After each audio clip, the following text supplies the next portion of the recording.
pagi adik-adik semua. Hari ini hari yang khusus ya. Kita tidak bertemu di Zoom, tapi bertemu di YouTube. Ya, Lause Herti dan juga Lause Timothy, Lause Jonathan, Lause Michelle mau mengucapkan selamat tahun baru. Ya, selamat tahun baru buat adik-adik yang ada di rumah. Selamat tahun baru buat papa mama juga ya. Semoga di tahun yang baru sukacita kita juga penuh ya. Kita juga menjalaninya dengan penuh sukacita. Nah, adik-adik, sepanjang tahun 2021 kita sudah merasakan anugerah pimpinan tangan Tuhan ya kan ya. Nah, sepanjang tahun 2022 juga dia pasti akan melakukan hal yang sama. Maka karena itu kita akan memuji Tuhan ya. Kita akan memuji Tuhan sepanjang hari. Dari terbit matahari sampai pada masuknya, biarlah nama Tuhan yang kita puji ya. Adik-adik kita bernyanyi bersama-sama.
Sepanjang hari dalam hidup kami.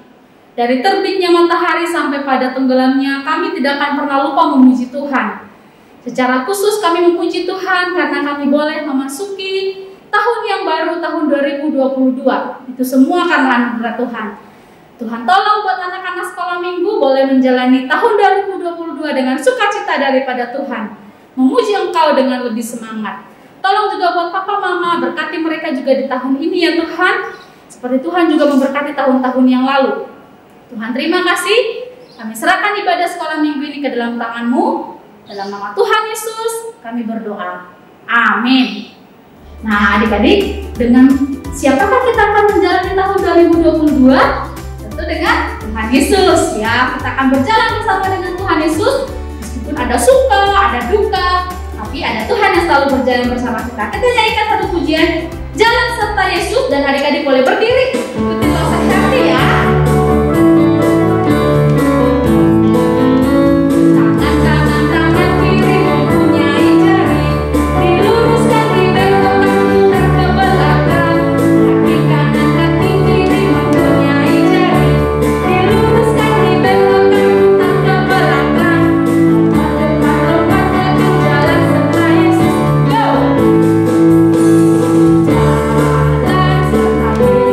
Yesus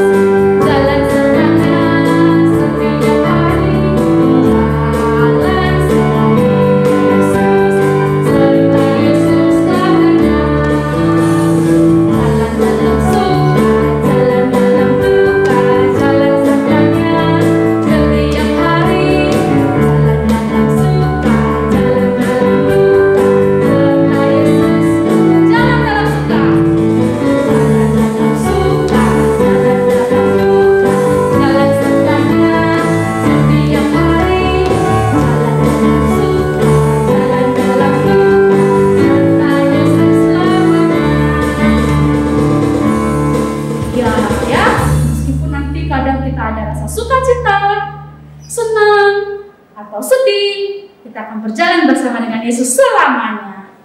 Adik-adik, kita akan merenungkan firman Tuhan. Hari ini kita mau merenungkan firman Tuhan tentang kita bersyukur bertemu dengan Tuhan Yesus yang mengubahkan hidup kita.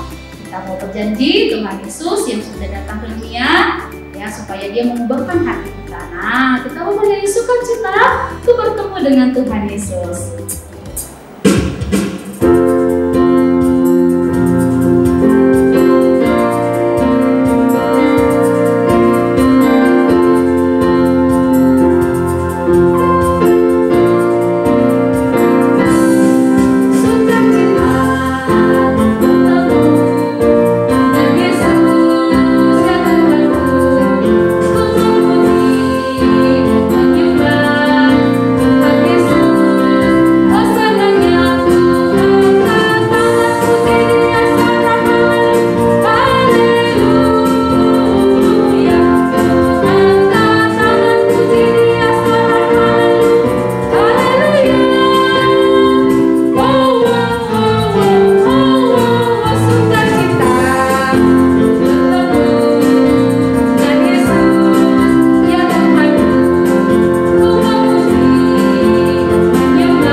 Adik-adik, kita akan merenungkan firman Tuhan. Loh, Seherti mau mengajak adik-adik semua untuk berdoa. Bapak, yuk. Tuhan, terima kasih di tahun yang baru, dengan semangat yang baru, kami kembali datang beribadah kepada Tuhan. Terima kasih untuk adik-adik sekolah minggu yang masih memberikan waktunya untuk Tuhan. Tuhan, kami mau merenungkan firman Tuhan. Biarlah Tuhan boleh tolong setiap kami, boleh merenungkan dengan baik, dengan sikap yang hormat, sikap yang baik, boleh mendengarkan renungan firman Tuhan. Dalam nama Tuhan Yesus kami berdoa. Amin. Nah, adik-adik, hari ini adalah ibadah kita yang pertama ya, seperti yang tadi Lo Seherti katakan, bahwa ibadah kita yang pertama di tahun 2022 ya. Wah, kita mau kembali mengingat banyak sekali ya yang terjadi tahun-tahun yang lalu ya. Wah, banyak sekali yang membuat kita tidak bisa beribadah bersama-sama, dan bahkan udah masuk tahun yang baru kita masih beribadah di rumah. Tapi nggak apa-apa adik-adik, kita akan tetap bisa merasakan cintanya Tuhan kepada kita. Nah, Lo Seherti mau tanya nih, di tahun yang baru ada nggak sebuah janji yang kamu nyatakan kepada Tuhan? Misalnya, oh, di tahun yang baru aku ingin lebih cinta sama Tuhan. Aku ingin punya hidup yang baru, gaya hidup yang baru. Kalau dulu aku malas berdoa, aku mau berdoa sekarang. Kalau misalnya dulu aku malas sekolah minggu, harus disuruh mama papa dulu, aku mau lebih rajin sekarang.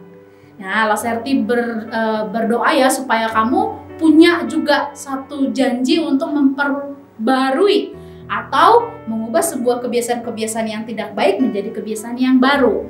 Nah, adik-adik, Lo Seherti mau bercerita. Ada seorang ibu yang juga memiliki ya kehidupan yang baru. Dia dulu punya kehidupan yang lama yang tidak baik, tetapi di suatu hari dia bertemu dengan Tuhan Yesus. Dia kemudian di momen itu menjadikan dia menjadi manusia yang baru, punya kehidupan yang baru, kehidupan yang lama dia tinggalkan. Nah, adik-adik, suatu hari Tuhan Yesus ya mendengar bahwa banyak pengikut-pengikut Yohanes Pembaptis atau bahkan Yohanes Pembaptis pun diburu oleh orang ya karena memberitakan firman Tuhan. Lalu kemudian Yesus menyingkir, lalu dia pergi ke sebuah kota ya, yaitu kota Samaria, adik-adik. Waktu itu dalam perjalanan sudah jam 12 siang. Nah, kalau jam 12 siang biasanya kalau kamu keluar rumah, suasananya kalau nggak hujan apa? Panas. Jam 12 siang itu adalah saat-saat paling panas ya. Nah, adik-adik waktu itu Tuhan Yesus juga dan murid-muridnya berjalan, lalu waktunya juga apa kalau jam 12 siang? Waktunya apa? Makan ya, makan siang. Nah, murid-murid Tuhan Yesus pergi cari makan ya ke daerah yang kota gitu ya. Lalu Tuhan Yesus duduk di sebuah sumur bernama Sumur Yakub. Duduk di sana siang-siang bolong di sumur gitu ya, nunggu seseorang atau ngapain gitu. Nah, adik-adik, Yesus bukan tanpa sengaja duduk di sana. Dia kan Tuhan ya, tahu segala sesuatu. Tiba-tiba seorang perempuan yang kalian kenal dengan perempuan Samaria ya datang ke sumur itu. Dia bawa timba, ya dia mau ambil air. Adik-adik, ambil air kok jam 12 siang. Ya kok nggak pagi-pagi? Biasanya kalau ibu-ibu di zaman itu ambil airnya pagi-pagi, nyuci-nyuci itu pagi-pagi. Nggak pernah siang-siang bolong ya, suasana panas terik di sumur nyuci gitu. Kalian pernah nggak sih lihat sumur? Ya, nah sumur itu di tempat terbuka ya, sumur umum adik-adik. Jadi bukan dalam rumah. Jadi semua orang bisa datang ke situ, sama-sama nyuci, sama-sama mandi ya. Perempuan-perempuan, ibu-ibu biasanya ya sama-sama ambil air. Tapi perempuan ini aneh. Dia datang siang-siang bolong. Dia nggak berani datang pagi-pagi. Kira-kira kenapa? Mungkin adik-adik kelas besar tahu ya. Ternyata perempuan ini menghindari orang banyak. Dia nggak mau ketemu dengan orang banyak. Kalau dia datang pagi-pagi, dia akan ketemu ibu-ibu yang lain. Yang terjadi adalah mungkin dia akan dicibir, dibisik-bisikin. Ih, lihat tuh perempuan. Ih, lihat itu, dia datang. Dia akan menjadi bahan pembicaraan. Kenapa adik-adik? Karena dia memiliki rahasia yang dia pikir orang lain tidak tahu. Apalagi orang yang tidak dia kenal. Tapi tidak dengan Yesus. Adik-adik, ketika perempuan ini datang, Tuhan Yesus ngomong duluan. Ya, Tuhan Yesus bilang, tolong berikan aku air. Wah, perempuan ini bingung. Adik-adik, pada zaman itu orang Samaria dan orang Yahudi seperti Yesus tidak berkawan ya. Mereka itu bermusuhan padahal masih saudara loh ya. Nah, mereka itu tidak saling bercakap ya. Nggak mau mereka saling cakap gitu ya, saling ngobrol, nggak mau. Lalu perempuan ini heran karena dia tahu Yesus orang Yahudi. Dia bilang, kok bisa? Kamu kan orang Yahudi. Tuhan kan orang Yahudi, saya orang Samaria. Kenapa Tuhan minta air kepada orang Samaria? Wah, Tuhan Yesus bilang sama perempuan ini, kalau kamu tahu siapa saya yang sedang minta air, maka kamu tidak akan bilang begitu loh. Tuhan Yesus ya, saya ini punya air yang bisa bikin orang gak haus lagi. Adik-adik, kalau kamu minum, misalnya nih, Loso Herti lagi keringetan nih. Tadi Loso sudah minum 1 gelas ya, 2 gelas ding, tapi sekarang masih haus. Nah, air yang di dunia ini, kalau kamu minum pagi, kamu gak minum sampai siang atau sampai malam, pasti kamu haus, pengen minum lagi. Tapi Tuhan bilang, aku punya air yang tidak bikin orang haus lagi. Wah, si perempuan ini ya, dia penasaran, dia bilang sama Tuhan Yesus, Tuhan, berikanlah aku air seperti itu. Wah, Tuhan kemudian menjelaskan ya, air apa yang dia sedang yang bicarakan itu, air kehidupan ya. Nah, tapi kemudian ketika perempuan itu bilang, berikanlah kepadaku air itu. Yesus bilang begini, oke, tapi sekarang kamu harus pulang, kamu harus panggil suamimu dan datanglah kembali ke sini. Wah, perempuan ini kaget, syaratnya harus pulang bawa suami. Lalu perempuan ini bilang begini, saya nggak punya suami. Tuhan Yesus tahu nggak siapa perempuan ini? Tahu. Tuhan bilang, betul katamu, kamu nggak punya suami. Bahkan suamimu yang ada di rumah sekarang, orang yang ada di rumah sekarang, laki-laki itu bukan suamimu. Wih, perempuan ini bingung. Ini orang asing, tidak tinggal di lingkungan mereka. Lalu, kenapa dia tahu perempuan ini punya banyak suami? Ya, Tuhan bilang dia punya banyak suami gitu ya. Wah, si perempuan ini menjadi lebih takut. Siapakah orang ini? Lalu Tuhan Yesus mengenalkan ya, Tuhan ya, Mesias yang datang itu, yang ketika dia datang orang tidak akan lagi menyembah di gunung, tidak akan lagi menyembah di satu tempat. ya, tetapi akan menyembah dalam roh dan kebenaran. Dia datang ke dunia. Lalu perempuan ini bingung ya, karena dia sempat mendengar ya bahwa memang akan ada datang Mesias yang dulu nenek moyangnya pernah ceritakan. Lalu Tuhan bilang, akulah dia. Wah, kalian tahu adik-adik, si perempuan ini ketika mendengar hal itu, dia kemudian pergi dari tempat itu. Dia mengabarkan kepada orang-orang yang dia temui. Ingat ya, tadi mereka, si perempuan ini tidak mau ketemu orang. Ya, malah dia pilih cari air, ambil air siang-siang bolong. Tapi ketika dia sudah melihat Tuhan Yesus, dia kemudian pergi ke depan orang banyak, lalu dia cerita sama orang-orang. Aku ketemu seorang nabi, gitu ya. Aku ketemu seseorang yang tahu apa yang aku lakukan. Dia tahu semua dosa yang aku lakukan. Wah, orang-orang mendengar hal ini, tersiarlah kabar tentang siapa Yesus. Dan perjumpaannya dengan Tuhan Yesus itu mengubahkan kehidupan perempuan ini. Dia menjadi perempuan dengan hidup yang baru, gaya hidup yang baru. Semua dosanya dia tinggalkan, dia bertobat, lalu kemudian dia ceritakan tentang Tuhan Yesus kepada orang lain.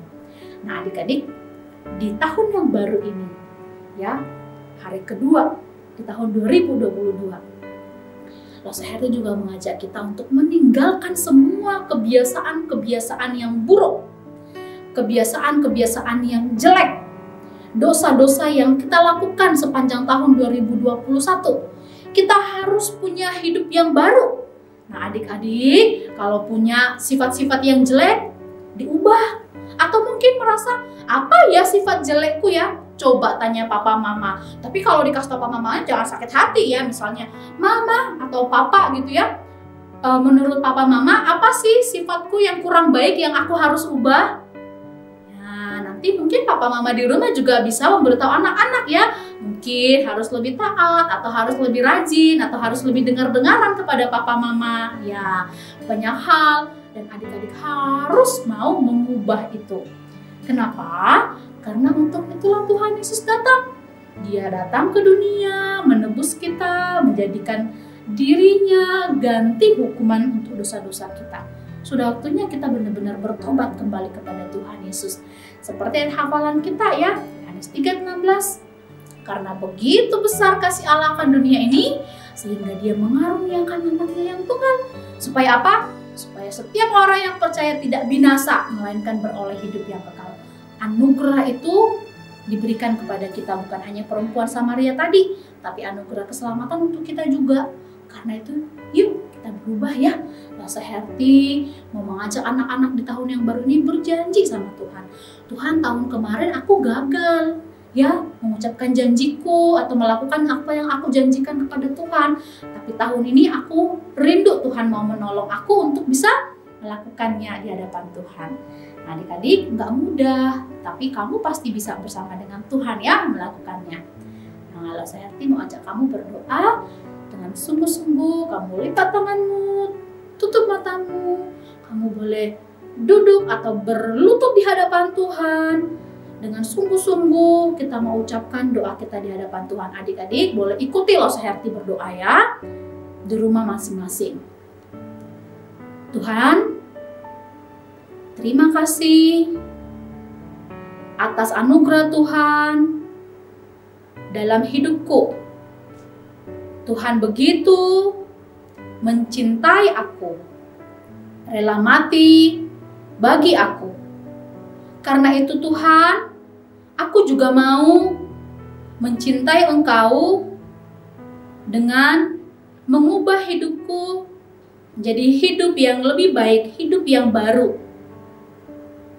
Di tahun ini Tuhan, aku mau berjanji menjadi anak yang semakin hari semakin baik dan serupa dengan Tuhan. Tuhan, tolong aku supaya bisa melakukannya. Mungkin sulit, tapi kami percaya kami pasti bisa karena ada Tuhan yang menolong kami. Dalam nama Tuhan Yesus, kami berdoa. Amin. Adik-adik, Tuhan Yesus memberkati.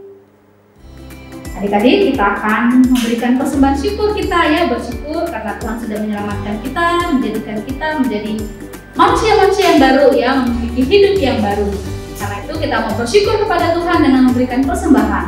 Nah, persembahan adik-adik boleh diberikan melalui scan QRIS yang ada di layar adik-adik semua ya, atau minta tolong papa mama untuk boleh transfer ke rekening gereja. Mari kita menaikkan pujian syukur, kita bersyukur.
Anugerah Tuhan, terima kasih untuk berkat Tuhan sepanjang tahun ini, sepanjang tahun yang lalu, dan kami akan terus bersyukur untuk pemeliharaan Tuhan di tahun ini. Kami percaya Tuhan akan pelihara kami melalui pekerjaan papa mama yang Tuhan berkati. Tuhan, ada persembahan yang kami berikan kepada Tuhan, biarlah Kau juga berkati, Tuhan pakai untuk pelayanan Tuhan.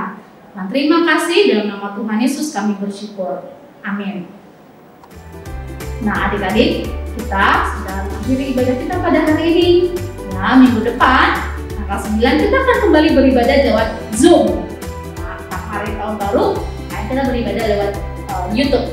Nah, minggu depan kita akan beribadah lewat Zoom dengan link yang akan dibagikan, link yang berbeda ya, tidak seperti 2 minggu yang lalu. Sampai ketemu lagi, Tuhan Yesus memberkati.